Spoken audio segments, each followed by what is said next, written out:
Salut, salut! Ça fait longtemps que je suis pas venue faire un petit live. Donc s'il y en a qui arrivent, dites-moi si vous m'entendez bien, si vous me voyez bien. Le son, je ne sais pas comment il est en ce moment. J'ai mon petit micro. Donc bienvenue aussi à ceux qui écoutent en replay. Taguez dans les commentaires pour me dire que vous êtes en train d'écouter en replay. Mettez-moi un petit commentaire, un petit message. Et puis merci d'être là. Donc aujourd'hui, comme c'est impromptu, que c'était pas du tout prévu, j'ai vraiment ressenti l'appel de revenir de temps en temps donner des guidances live. Et je vais commencer par une guidance générale des énergies avec ce que je ressens aujourd'hui, ce que je ressens depuis quelques semaines et ce que je ressens qui arrive pour les prochaines semaines, les prochains mois. Donc voilà, allô Drea, contente de te voir ici. Donc je m'en allais parler de la guidance des énergies et guidance collective et puis individuelle, on verra ce qui se présente parce que j'ai vraiment eu, on va dire, une envie de venir. Allô Alice, contente de te voir aussi ici. Une envie de partager un petit peu ce qui se passe pour moi dans les dernières semaines qui est, on va dire, assez intense, comme d'hab, hein. Et jamais rien de très léger. Donc je suis toujours dans ma vanne. Il pleut dehors, donc le temps, il est pourri. Puis vivre en vanne quand il pleut, c'est pas extraordinaire, hein. Voilà, c'est loin des clichés qu'on voit sur Instagram. Mais ça reste quand même assez magique. Voilà, je vais vous dire pourquoi. Parce que ce matin, quand on s'est réveillé, on entendait du bruit derrière le van. Et en fait, on n'est pas très loin d'un parc à chiens. On dort pas très loin d'un parc à chiens dans une ville qui nous a appelés à venir, Squamish, au BC. Et on a entendu des chiens japper ce matin. Et là, Jérôme me regardait par la fenêtre et il voit quelqu'un qui prend une photo. Et là, il y a quelqu'un qui prend une photo, mais je sais pas ce qu'il prend en photo. Je lui dis, il prend le van en photo, il nous prend nous en photo. Je sais plus ce qu'il fait. Il fait, non, derrière nous. Ok. Donc là, il s'en va voir. Puis là, je lui dis, tu vas voir qu'il prend un ours en photo. J'avais un feeling, quoi. Et là, il revient me chercher. Il me dit, il y a un ours dans un arbre. Je fais comme, ok, quoi. Je le sors du van. Et en fait, il y avait effectivement non seulement une maman ours dans un arbre, mais il y avait aussi son bébé ourson avec elle dans l'arbre en train de manger des feuilles. C'était trop chou, puis c'est la première fois que je voyais un ours d'aussi près et aussi, parce que c'était vraiment comme littéralement à 3 mètres de moi là. Donc c'était vraiment mignon et en même temps de voir la nature sauvage en pleine action, on va dire dans une ville, parce qu'ici il y a du passage, il y a des voitures, on est en ville quoi, c'est pas non plus la pleine forêt, c'est pas comme si on était dans un camping sauvage. Donc on a vu la maman et son ourson manger un bon petit moment. Et en fait, ils ont même traversé devant nous. Ils sont descendus, ils ont traversé la route devant nous. J'ai même réussi à les filmer un petit peu. Et ils sont allés dans un autre arbre, genre au parc à chiens, juste à côté. Donc on les a regardés pendant presque 1 heure, manger et casser des branches parce que du coup, c'est quand même assez lourd. Et bon, à aucun moment j'ai eu peur, hein. Je sais que des fois les ours, ça peut faire peur et tout, mais j'étais comme vraiment, je me sentais vraiment safe. Et puis c'était juste un beau film à regarder. Je sais pas comment expliquer, mais une belle scène à regarder qui m'a rappelé que des fois les choses qu'on attend de voir, parce que ça fait quand même presque 1 an qu'on voyage maintenant, on a vu un ours au BC quand on est arrivé il y a 1 mois et demi, 2 mois, maintenant ça fait plus de 2 mois maintenant en fait qu'on est revenu de France, qu'on est revenu dans le coin de Vancouver, et on a vu un ours noir traverser, mais c'est pas pareil de voir un ours traverser quand on est en voiture versus un ours traverser devant soi quand on est pas dans une voiture. Un autre délire. Et donc de voir en fait que des fois on s'attend à des choses parce qu'on se dit on sait qu'il y a des animaux ici, des fois on va dans la forêt, on pense qu'on va trouver un animal, on fait des randos, on espère un petit peu voir des animaux mais pas trop près quand même, et en fait là tu t'y attends pas du tout puis ça arrive. Et alors la petite magie vraiment que j'ai trouvé spéciale, c'est que là je vous ai dit il pleut, on est vraiment dans le début de l'automne, il fait vraiment froid, on s'entend, c'est pas non plus l'hiver là, mais aujourd'hui il faisait comme 13-14 degrés, ce qui est pas très chaud. Quand on vit en van, c'est pas très chaud. Et j'ai vu un colibri. On a vu un colibri voler, mais vraiment voler haut, au-dessus de nous, pendant un long moment. Et moi, j'adore les colibris. Je suis comme excitée quand j'en vois un, parce que je trouve que c'est un symbole de légèreté, c'est un symbole de liberté. Et juste après, donc on a vu le colibri, il passait 2 fois comme ça devant nous.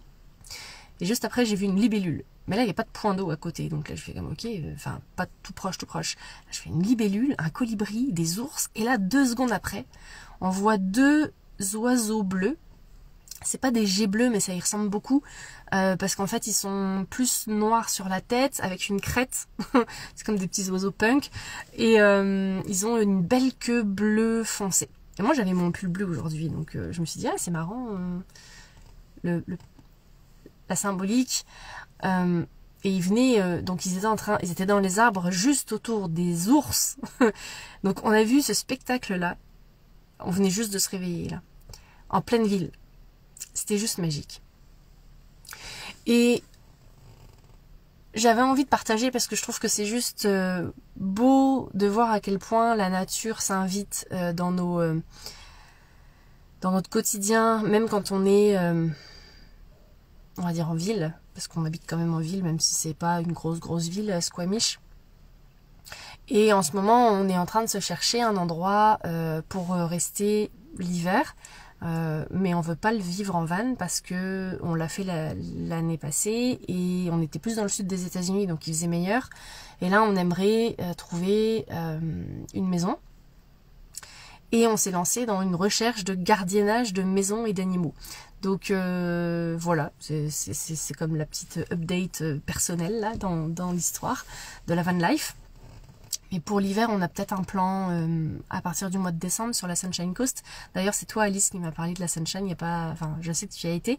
Nous, on n'y a pas encore été, donc j'étais comme ah c'est intéressant. J'avais justement envie d'y aller. La vie nous invite là-bas. Donc entre décembre et février, on va sûrement être sur la Sunshine et avant ça, on cherche quelque chose plutôt autour de Squamish, Vancouver, l'île de Vancouver, enfin dans les environs. J'ai vraiment un appel à rester au BC pour le moment. Donc voilà. Et donc, pour parler des énergies générales, parce que c'est aussi pour ça que je suis là. Allô Jérôme, il me fait rire, il est là. Il est dans le van derrière. Il me regarde en live sur Instagram. T'es cute. Merci. Allô Django. Donc ça me fait vraiment rire. Mais donc les énergies du jour. Les énergies du jour, en tout cas de ce qui s'en vient pour la fin de l'année. Ça fait quand même plusieurs années que je constate qu'à chaque fois au mois de septembre, il y a une accélération dans le temps. Et il y a différentes lignes de temps qui se croisent. Donc j'ai envie de m'expliquer un petit peu sur comment je ressens les choses. Mais ce qui se passe, c'est que pour les travailleurs de lumière, pour les artisans de lumière, pour toutes les personnes qui travaillent dans l'énergie, donc si c'est toi, si c'est ton cas, fais-moi coucou. Si tu es entrepreneur et que tu as une entreprise qui, on va dire, s'inscrit dans un plus grand plan que juste ta vie d'humaine.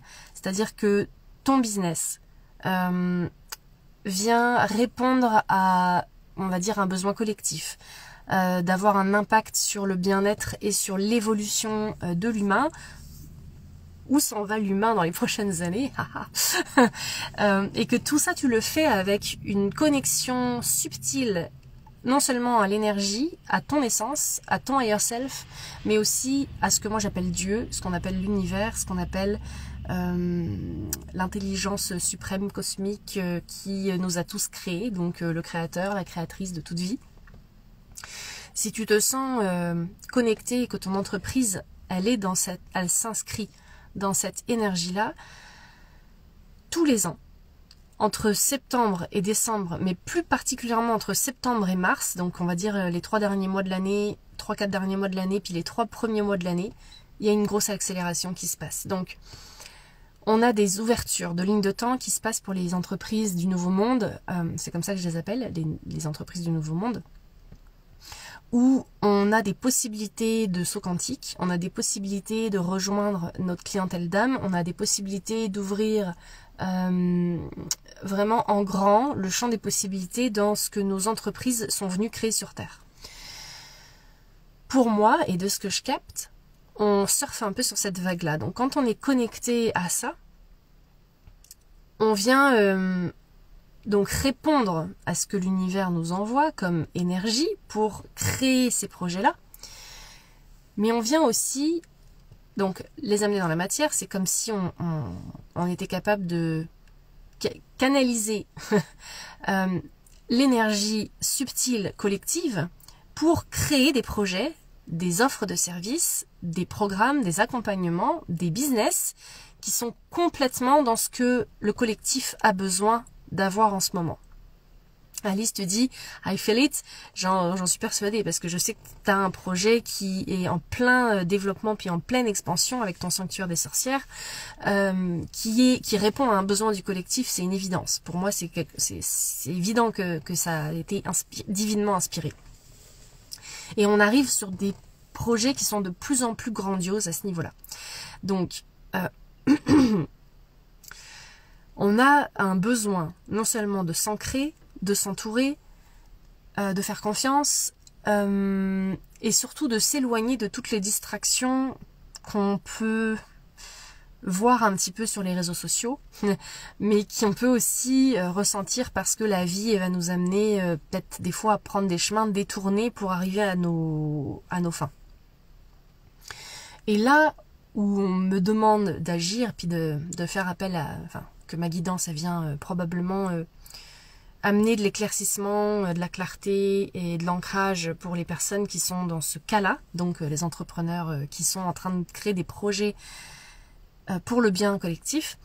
On me dit qu'en fait, ce qui se passe, c'est que de rester connecté au cœur, ça va être important. De rester connecté à notre sagesse féminine, intuitive, va être important.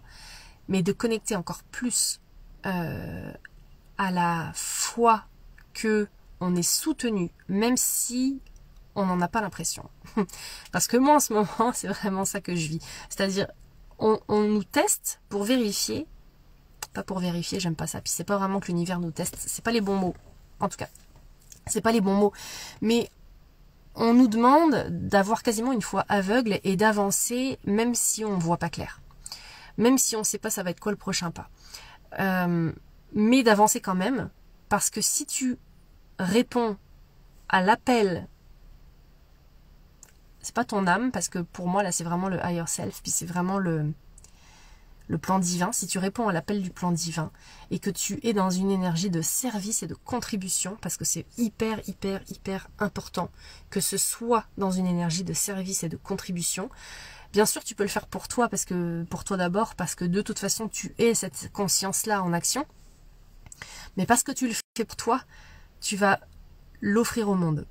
Donc, quand tu te donnes quelque chose, c'est aux autres que tu le donnes. Quand tu te mets en priorité, quand tu te donnes de l'amour, quand tu te donnes de la reconnaissance, quand tu te donnes de la validation, quand tu te donnes tout ce dont tu as besoin, en vrai, c'est comme tu te le donnes, c'est comme tu es un contenant qui vient projeter son rayonnement à l'extérieur. Donc tu viens émaner la lumière que dont toi-même tu as besoin. Donc les projets qu'on crée sont en fait les projets dont nous avons besoin en premier. Et pour pouvoir les donner au collectif, pour pouvoir les offrir au collectif, on doit vraiment les fine-tuner au maximum pour qu'ils nous correspondent à nous et pas pour qu'ils correspondent à ce qu'on pense que client idéal veut. Et c'est là que c'est hyper subtil en fait.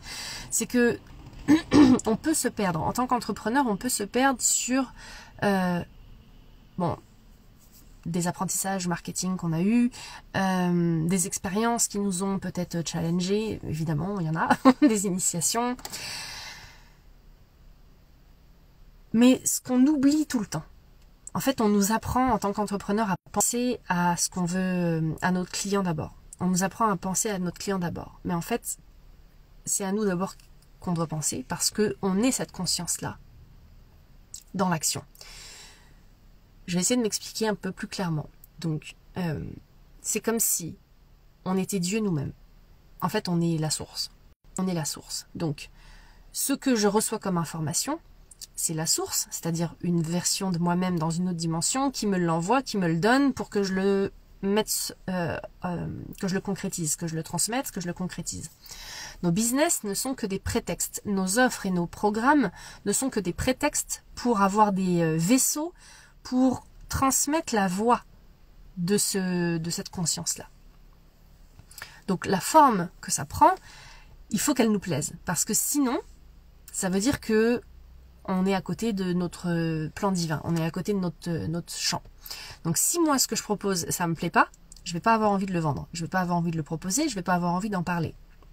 C'est pour ça que ça doit nous plaire à nous en priorité et que par effet de résonance, parce qu'on est connecté à une fractale d'âme. Alors en ce moment j'étudie énormément, en fait j'étudie énormément, ça fait plus de 2 ans, 3 ans que je suis dedans, mais là je suis dans une certification de business coaching à travers les Gene Keys et le Human Design. Moi j'ai vraiment eu un appel plus fort pour les Gene Keys que pour le Human Design, mais le Human Design a quand même déjà bien changé ma vie. Mais les Gene Keys, c'est next level. Surtout quand on est une femme et qu'on a une entreprise à partir de... Je vais essayer d'expliquer rapidement comment je vois les choses, mais le Human Design, ça vient offrir la structure, ça vient offrir le cadre, ça vient montrer notre côté masculin. Donc ça peut donner le cadre de comment est-ce que moi je fonctionne dans mon entreprise et dans ma vie. Mais les Gene Keys, c'est l'essence féminine. Ça va être le côté, le message en fait, que ton entreprise et que toi, en tant qu'incarnation vivante du divin, tu viens transmettre. Donc, dans tes Gene Keys, tu as toutes les informations que tu as sur ta cliente. En fait, la fractale d'âme, c'est là dont je voulais, c'est là où je m'en venais. La fractale d'âme, t'en as qu'une qui te convient, et c'est pour ça que la concurrence et la compétition n'existent pas dans nos business, parce que on vient servir un fragment de clients très spécifique. Et on peut pas, comment dire, ça veut pas dire que je peux pas avoir les mêmes clients que Alice ou que Drea. Ça veut pas dire ça. Je peux avoir les mêmes. Mais ils vont pas venir chercher la même chose chez moi que chez Drea ou chez Alice, même si on fait des choses qui sont hyper similaires. Déjà d'une, parce qu'on est différentes, on a un vécu différent, on a tout un bagage différent, on a une expérience, l'expérience de la conscience différente. Mais quand je regarde mes Gene Keys, je vois exactement qu'est-ce que je viens de transmettre, à qui je viens de le transmettre, et comment je viens de le transmettre. Et qu'est-ce que ça fait comme impact pour le collectif. Donc, on vient créer des projets et des offres, des business qui sont totalement en lien avec en ce moment ce que moi j'appelle le plan divin, mais aussi avec cette énergie-là de on est unique, on est tellement unique, on est tellement unique que même si on peut être inspiré par X, Y, Z à l'extérieur de nous, notre inspiration vient tout le temps doit tout le temps venir de ce que nous, on a envie de vibrer, de ce que nous, on a envie de partager. Allô, Steph! Contente de te voir là. Donc, vous êtes trop cute. J'adore. J'adore mon réseau. Vous me faites claquer. Alors, donc comme on est unique, il n'y a pas de compétition, blablabla, on vient amener tout quelque chose qui vient créer comme un tissage, comme un réseau, comme un puzzle. C'est un peu comme si on pouvait voir que quand chacune prend sa place dans le puzzle, on voit enfin le grand plan. Et là en ce moment, j'en vois vraiment de plus en plus qui assument et qui sont capables de prendre la place dans le casse-tête, dans le grand casse-tête du divin, la place qu'elles viennent prendre pour que tout le plan fonctionne, pour que tout le puzzle se mette en place. Et c'est pour ça que c'est important de rester fidèle à ce que notre cœur nous dit, même si on va avoir eu de l'inspiration ou on va se dire en regardant sur les réseaux sociaux, ah ouais, elle a fait ça, pourquoi est-ce que moi je pourrais pas faire ça aussi? Non, c'est parce qu'en fait, tu pourrais très bien le faire, ça pourrait très bien marcher, mais c'est peut-être pas ton plan de conscience et d'abondance absolue. C'est parce que pour moi, la conscience de nos business, donc moi c'est ce que je fais entre autres, hein, je me connecte à la plus haute ligne de temps, la plus prospère de ton entreprise et de ta vie, de ton incarnation. mais aussi à la plus haute conscience de ton entreprise. Donc, à cette énergie que ton entreprise vient amener, connectée à cette plus haute ligne de temps, afin que tu vives ta vie de la manière la plus abondante, la plus fluide, la plus prospère, la plus épanouissante possible. Et parce que tu incarnes enfin ce que tu viens incarner, ben tu reçois toute la prospérité que ton âme est venue expérimenter, en fait, parce qu'elle est juste alignée à qui tu es. Et quand on vit de la frustration ou de l'amertume ou de la déception par rapport à nos projets parce qu'ils n'ont pas fonctionné jusqu'à présent comme on aurait voulu, c'est parce qu'il y a une partie de nous qui avons essayé de contrôler le comment ça devait arriver, avec qui et quand. Et en fait, c'est là que notre foi et notre lâcher-prise sont les plus importants. C'est-à-dire de s'en remettre à ce plan divin-là, de s'en remettre à cette foi-là interne que je suis complètement guidée, je sais pas du tout où je m'en vais, et en même temps, je sais que en ce moment, les projets que j'ai m'allument, mais pas suffisamment pour que j'ai envie d'en parler. Donc ça, c'est comme on peut pas se mentir, en fait. C'est ça que j'ai envie de partager en ce moment, c'est que des fois on a des phases on va builder un momentum sur quelque chose, sur un projet, qu'on pense que c'est enfin le projet, pouf, qui va nous propulser vers l'avant. Et en fait, la vérité, c'est que quand on se connecte à ce projet-là, on fait comme, hey, c'est là, mais c'est un petit peu off. C'est pas tout à fait ça, enfin que je le sens pas. Enfin qu'il y a plein de projets, moi, que j'ai pas sortis cette année, que je pensais que j'avais envie de sortir, des programmes, des offres et tout ça, et en fait c'était pas là.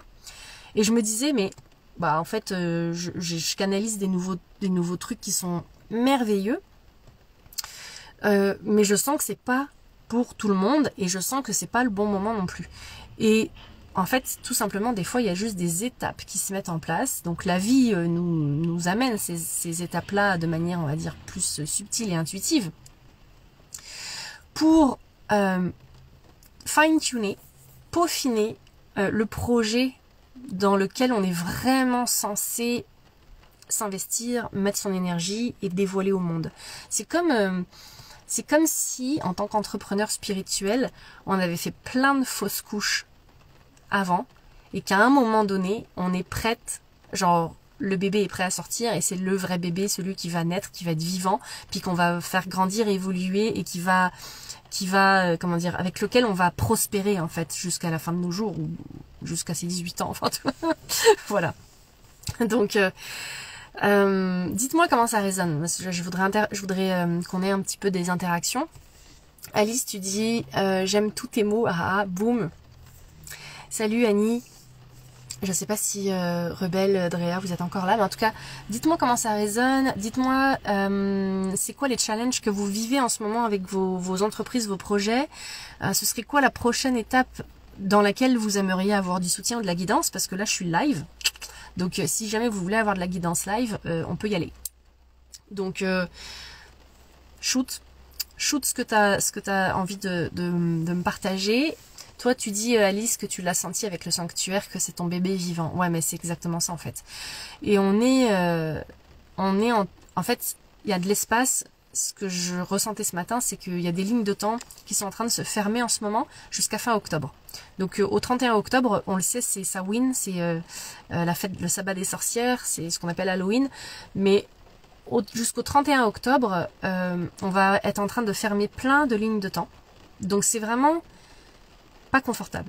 Moi, c'est vraiment comme ça que je le vois, là. C'est comme, ok, tu es en train de faire le ménage de plein de projets, tu es en train de faire le ménage de plein de clients, tu laisses aller des trucs, et à partir du 1er novembre, c'est comme ça ouvre un méga espace d'expansion pour ce qui est vraiment vivant pour toi, ce qui te fait vraiment vibrer, et qui est prêt, en fait, à être reçu par le monde. Parce que jusqu'à présent, moi, je travaille beaucoup avec des visionnaires, donc, enfin, je sais que vous êtes toutes des visionnaires ici. Rebelle, Alice, Drea, vous êtes toutes des visionnaires, donc, on est souvent vachement en avance sur notre temps. On va sortir des projets qui auraient pu faire un carton plein dans 5 ans. Et là, en fait, on s'adresse à une conscience, à une nouvelle conscience qui est en train de s'éveiller et qui est en train de se préparer, qui est en train d'être prête à recevoir nos enseignements, nos transmissions, notre médecine.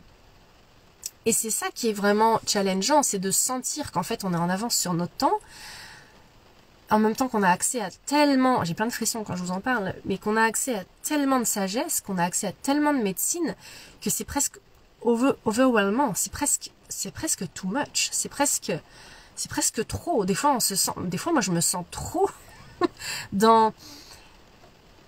Je sais que c'est extraordinaire, je sais que j'ai envie de partager cette médecine-là, mais juste des fois dans l'idée de me dire, je partage à partir d'un espace qui est tellement vivant, qui est tellement ma vérité, qui parle d'un espace de conscience unifié, que je peux pas faire autrement. C'est-à-dire, j'ai pas le choix dans un certain sens. Et donc c'est ça qui est challengeant, parce que ça demande une grande foi. De mettre ces projets-là au monde demande une grande foi. Une grande foi que là, il n'est plus question, les personnes que j'accompagne en ce moment là, il n'est plus question d'aller libérer les traumas, les mémoires, les machins, le karma, les lignées. C'est pas que ça n'existe plus, mais pour certaines personnes, c'est plus nécessaire. On a fait le ménage là, on a fait le plus gros du travail, et maintenant on nous demande de croire en notre vision à 2 millions de % et d'y aller all-in dedans, et de savoir qu'on est soutenu, qu'on est supporté par notre équipe divine, par Dieu, la source, par les bons mentors qui vont être là pour vous accompagner et qui vont aussi vous ouvrir la voie. Donc de garder cette voie ouverte là quand on crée un projet qui nous demande quand même pas mal d'énergie, parce que voilà, on sait ce que c'est que de créer, d'accoucher, ou en tout cas en tant que femme, même dans d'autres vies, voilà, on a toutes déjà accouché, donc on a comme cette mémoire là de, on sait l'effort que ça demande, on sait l'énergie que ça prend, on sait à quel point ça peut être fatigant de tenir une fréquence pendant aussi longtemps. Et c'est pour ça que les mentors qu'on a sont aussi importants pour nous aider à tenir cette fréquence là et à garder la voie clean le plus possible pour que on puisse continuer à avancer sans se sentir freiné, reculé, empêché par le mental ou par éventuellement de l'occulte, ou éventuellement, parce qu'on pourrait en parler longtemps de l'occulte, je pense que ce sera un sujet pour un prochain live, par les barrières du transgénérationnel, ou peu importe. On a besoin d'avoir quelqu'un qui vient garder notre espace clair, notre vision claire, et qui vient nous aider à tenir cette fréquence-là. Donc, j'espère que vous êtes bien entourés pour les projets que vous avez. Je vais juste relire ce que vous avez écrit. Drea, tu dis, j'ai l'impression que je suis en train d'accoucher de mon projet qui s'en vient. Yes, c'est tellement ça. Et je sens que c'est le plus vibrant depuis le début de mon entreprise. Totalement. Alice, tu dis, ça vibre. Frisson aussi. Drea, ça vibre aussi. C'est trop pour la conscience collective actuelle. Oui, c'est exactement ça. Allô, Rosie. Je sens aussi que ce n'est plus ce qui est nécessaire. Je me sens tellement supportée en ce moment. Ça, c'est merveilleux. Bravo. Merci, Alice, de partager. C'est tellement important de se sentir supportée. Et de mettre le focus sur là où on veut aller, en fait. Sur cette fameuse vision du paradis terrestre. Mais c'est même pas juste le paradis terrestre. Pour moi, ce qu'on travaille, ça va bien au-delà de juste la Terre. Ça va bien au-delà. C'est comme c'est galactique, quoi. Ce qu'on fait, on le fait sur la Terre pour la Terre. Mais cet impact-là, parce que la Terre, elle est comme un point central dans l'univers actuellement, dans la conscience universelle, elle est dans un point central d'expansion. Et en fait, ce qu'on met en place sur la Terre vient aider Gaïa à créer son expansion, à créer son ascension. Mais ça vient aider aussi, à un plan, mais beaucoup plus grand que ça. Un plan galactique. On est c'est pour ça qu'on est autant soutenu dans l'invisible pour créer ces projets-là, parce qu'ils ont besoin de nous. Donc même si on a des freins, même si on a encore du karma, même si on a encore des blocages, même si on a encore des manques de confiance ou d'assurance parfois, c'est important d'être entouré par des mentors qui comprennent ces concepts-là, qui peuvent vous aider à dégager tout l'occulte, qui peuvent vous aider à aussi garder cette vision-là du plus grand plan. et qui peut vous aider aussi à l'incarner, à le mettre dans la matière, donc avec des actions plus concrètes, des stratégies plus concrètes, que ce soit pour la vente, pour le marketing, pour que tout ça reste aligné à ce qui est vibrant dans votre cœur. Alice, tu dis que tu as 2 mentors en ce moment. Oui, je pense que j'en connais au moins une, peut-être 2. Je t'aime aussi. Merci de le nommer. J'ai mon cœur qui est tout ouvert en fait. Quand je viens connecter en live avec vous, à chaque fois c'est comme de la magie. Donc merci d'être là, merci de répondre à l'appel quand je me connecte. Pour moi c'est juste aligné. Voilà, j'avais vraiment une envie de venir partager. Est-ce qu'il y a d'autres choses que j'avais envie de nommer? Si jamais vous avez des questions, lâchez-vous loose. Là je suis live, donc dites-moi si vous avez des choses qui vous pop. Qu'est-ce que je reçois? Qu'est-ce que je ressens? Ça me parle du soleil. Bon, c'est drôle parce qu'il pleut, mais alors là il pleut pas qu'un petit peu. C'est comme si on nous demandait de continuer à... Ah oui, ok. Même s'il pleut, on nous demande d'avoir confiance que le soleil est derrière. Donc même s'il pleut, le soleil existe, il est derrière les nuages, il est là. On le voit pas, mais il est là. Et la foi, c'est un petit peu pareil. La foi en Dieu, la foi en cette conscience-là, c'est que même si tout à l'extérieur te montre quelque chose de contraire, ou tu as l'impression que tu vas perdre espoir parce qu'il pleut, donc ce serait facile de perdre un peu espoir. C'est des métaphores, hein. Je pense que tu comprends ce que je veux dire. C'est de se rappeler que le soleil est là. Et que non seulement le soleil est là, mais que même s'il brille pas sur ta ville en ce moment, ou qu'il brille pas sur ton entreprise en ce moment, il est là quand même. Et le soleil, lui, il a un enseignement essentiel que j'aime beaucoup partager. C'est que le soleil, il ne s'empêche jamais de rayonner. On peut bien mettre des nuages devant, il brille toujours. Et il ne demande pas la permission pour briller, pour rayonner. Il fait ce qu'il a à faire, il est le soleil. Qu'est-ce qu'il a à faire? Il brille. That's it. Il réchauffe, il brille, il donne la lumière. Et c'est aussi ça qu'on nous demande de... C'est à ça qu'on nous demande de connecter en ce moment, c'est de se rappeler qu'on est aussi ce soleil qui ne demande juste qu'à briller, et à rayonner et à diffuser sa lumière pour réchauffer les cœurs des autres. C'est un petit peu ce qu'on fait. Alors c'est une très belle métaphore, c'est de la belle poésie spirituelle que je canalise à chaque fois. Chaque fois que je canalise des trucs comme ça, je suis comme, ah, c'est tellement beau. Est-ce qu'on peut être plus concret? Mais c'est magnifique. Donc on nous dit vraiment de... Ben, ça peut être de garder le sourire, même quand on a l'impression que les choses vont à contresens, puis que ça donne pas encore les résultats qu'on veut. Je connais cette frustration-là, je l'ai longtemps eue. Pendant longtemps, je mettais tellement d'ardeur dans mes projets, j'étais tellement motivée, j'avais tellement envie, mais j'avais une énergie un peu de lutte. Un peu de contrôle, puis un petit peu de forcing, de non mais moi je sais que j'ai raison, donc je vais vous montrer que j'ai raison, puis ta. Donc je sortais des trucs comme il fallait que les gens comprennent ce que j'avais à dire. Mais en fait c'est même pas comme ça que c'est pas comme ça que c'est le plus efficace. Le plus efficace, c'est quand je me retire du chemin.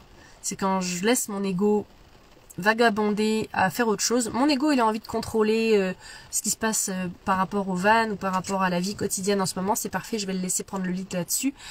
Par contre, en ce qui concerne mon entreprise, c'est pas mon ego qui gère. Donc là, je fais vraiment appel à mon higher self, puis je vous demande de m'aider à prendre vraiment les actions qui vont être les plus impactantes sans que j'ai à forcer ou à être dans justement une énergie de lutte ou de friction, pour que les résultats soient ce qu'ils doivent être. C'est-à-dire que je contrôle pas non plus le résultat, même si des fois on a envie ou on espère que ça va fonctionner.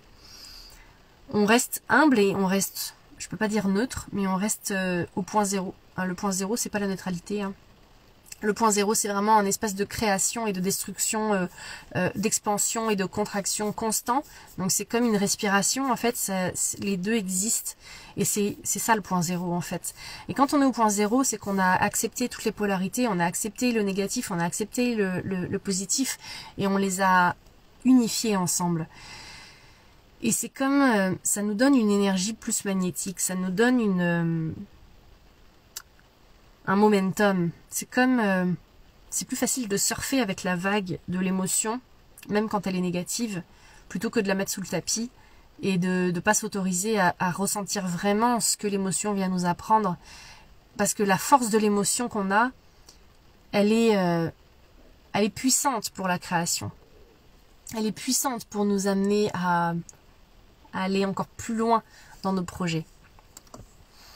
Ouais, je suis une vraie poète. Oui, bah c'est vrai que dans une autre vie, j'étais poète. Enfin, dans une autre vie pas si lointaine.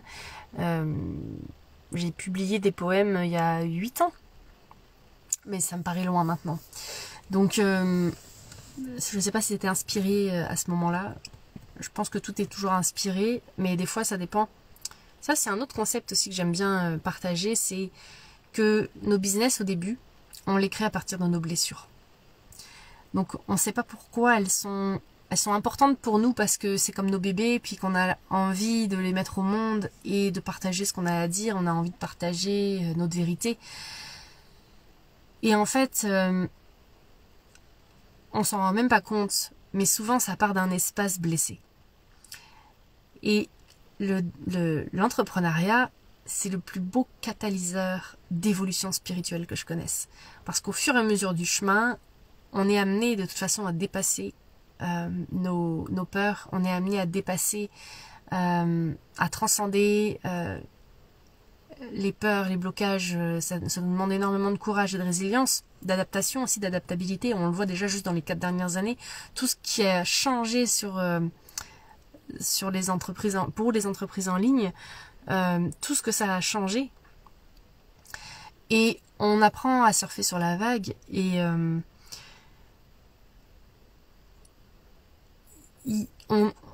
on se guérit en fait. Nos entreprises sont des catalyseurs de guérison énormes. Donc en se guérissant, en se libérant justement du karma et du transgénérationnel, on arrive à un moment donné à cet espace où il y a enfin assez d'espace pour l'essence, pour que l'essence s'incarne et que notre vrai message divin prenne sa place.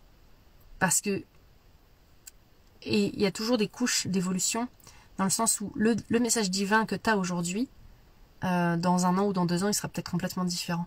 Moi, il y a quelques années, c'était avec mon programme Libère ta magie que je dévoilais mon message. C'était vraiment, pour moi, c'était le réveil des sorcières, libérer les mémoires de sorcières pour libérer nos dons, pour libérer révéler notre magie, notre unicité, etc. Et c'était mon message, mais c'était mon message il y a 4 ans. J'ai évolué depuis. Ça ne veut pas dire que je crois plus en tout ça, bien sûr que si, mais je le fais plus de la même manière. Maintenant, je m'adresse à des femmes qui ont déjà libéré leur magie. Elles n'ont plus besoin de le faire, elles l'ont fait, elles l'ont mis en place, elles ont une business, elles sont déjà magiques. Elles sont déjà dans une pleine expansion. Et là où je les accompagne maintenant, c'est plus dans développer encore plus de foi, être dans une encore plus grande maîtrise énergétique de soi, conscience énergétique de soi, intégrité psychique, énergétique, spirituelle, pour être le plus pur possible, pour être le plus clair possible, afin de canaliser seulement l'essence la plus pure de la source dans les projets, dans les business, et de garder la foi justement quand on est plus quand on doute un petit peu que nos projets vont fonctionner. Allô Mathilde, je sais pas quelle heure il est chez toi, mais ça va 9, plus 8. Je pense que chez toi c'est plus 8 au Portugal. Je sais pas si c'est au Portugal en ce moment, mais il est tard. En tout cas, tu me diras à quelle heure il est chez toi. Donc merci d'être là, merci d'être là. Je pense que j'ai quasiment fini ce que j'avais à dire. Notre rôle est grand. C'est vraiment ça que j'ai envie de vous dire. C'est que même si vous avez envie de lâcher, des fois, ou que vous avez de l'incertitude ou de l'insécurité, nos rôles, peu importe où est votre rôle, que ce soit dans l'entreprise ou dans votre famille, mais votre rôle est essentiel pour les business du nouveau monde. C'est vraiment, on a chacun notre place là-dedans. Et on nous demande que de se rappeler qu'effectivement, même s'il pleut et qu'il y a des nuages, le soleil continue de briller derrière, de garder le focus seulement sur le soleil et pas juste sur ce qu'on voit. C'est comme si on nous montrait qu'il y avait un au-delà de l'illusion. C'est comme la pluie et les nuages, c'est une illusion, c'est brumeux, c'est du smog, c'est du brouillard, mais c'est l'illusion parce qu'en fait derrière il y a du soleil. Donc on doit focuser sur le soleil même si on le voit pas. Et de garder l'espoir, de garder la foi, de garder la joie, d'augmenter nos vibrations pour être tout le temps connecté à cette énergie de joie le plus possible. Après c'est pour ça qu'on a des mentors, puis des coachs, puis des énergéticiens, puis des gens qui viennent nous soutenir là-dedans. Mais le plus on se rapproche de notre vérité spirituelle, le plus on vient nourrir les autres en fait. C'est comme, plus je me nourris moi de ce qui me fait du bien, plus je suis en mesure de nourrir ma communauté, mes clients. Et c'est pour ça que je mets tout le temps un point d'honneur à me mettre en priorité dans tout ce que je fais, à mettre mon bien-être en priorité dans tout ce que je fais. Et c'est pour ça que mon intégrité, c'est une des valeurs les plus puissantes que j'ai dans mon entreprise et dans ma vie quotidienne aussi. Et c'est pas facile parce que ça demande, c'est très exigeant, c'est très très exigeant. Ce qu'on nous demande, c'est extrêmement exigeant en fait.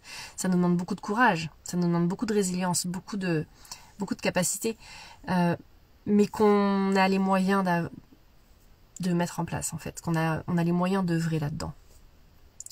Donc voilà, bah écoutez, merci d'avoir été là, merci beaucoup Alice d'avoir interagi avec moi tout le long. Merci Drea, Rebelle, Mathilde, je sais plus qui était là au début, mais merci d'avoir été là et je vous souhaite une belle soirée ou une belle journée pour les européennes. On se reparle bientôt et n'hésitez pas à venir me faire des coucous la prochaine fois. Bye. Au.